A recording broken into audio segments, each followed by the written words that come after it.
ఎంత పెద్ద వీరుడైనా సరే తాను చేసిన పనులకు ప్రతిఫలం అనుభవించాల్సిందే. కాలానికి కర్మకు తలవంచాల్సిందే. అదే దైవ నిర్ణయం.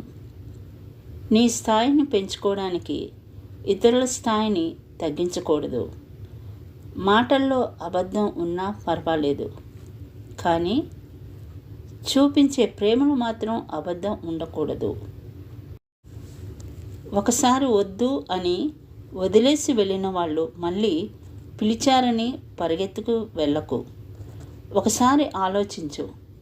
ఇతరులకు వెచ్చదనం కలిగించడానికి నీ చేతిలో మంటను వెలిగించుకోవడం మూర్ఖత్వమే అవుతుంది.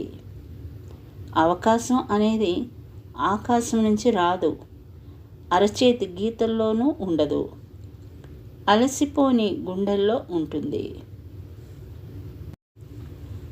అంతులేని పట్టుదలలో ఉంటుంది. ఎవరిని తక్కువగా చూడకండి, ఎందుకంటే మీరు తొక్కిన రాయి రేపు శిలగా మారి గుడిలో దైవంగా మారవచ్చును. మనిషి లైఫ్ కూడా అంతే. అర్ధరహితమైన మాటల కన్నా అర్థవంతమైన నిశ్శబ్దం చాలా గొప్పది. లేని వాటి కోసం ప్రాకులాడుతూ ఉన్న వాటిని వృధా చేసుకోవద్దు. జీవితాన్ని మొత్తంగా ఆస్వాదించడానికి ప్రయత్నించండి, ఎందుకంటే అది మళ్ళీ తిరిగి రాదు. కాలం విలువ గ్రహించని వాడు జీవితపు విలువని అర్థం చేసుకోలేడు. కళ అంటే నిద్రలో వచ్చేది కాదు, నిద్ర పోనివ్వకుండా చేసేది. మంచి కోసం చేసే పోరాటంలో ఓడిపోయినా అది గెలుపే అవుతుంది. విజ్ఞానం పునాది లేని ఇంటిని సైతం నిలబడుతుంది. మరణమే కాదు, కొంతమంది మాటలు కూడా మనుషుల్ని చంపేస్తూ ఉంటాయి.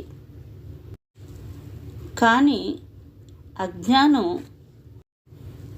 ఎంతో దృఢంగా కట్టిన ఇంటిని కూడా పడగొడుతుంది.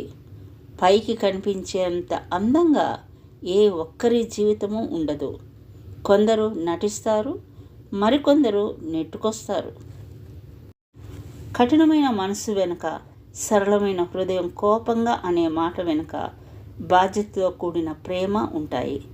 కానీ వాటిని ఎవరు గమనించరు.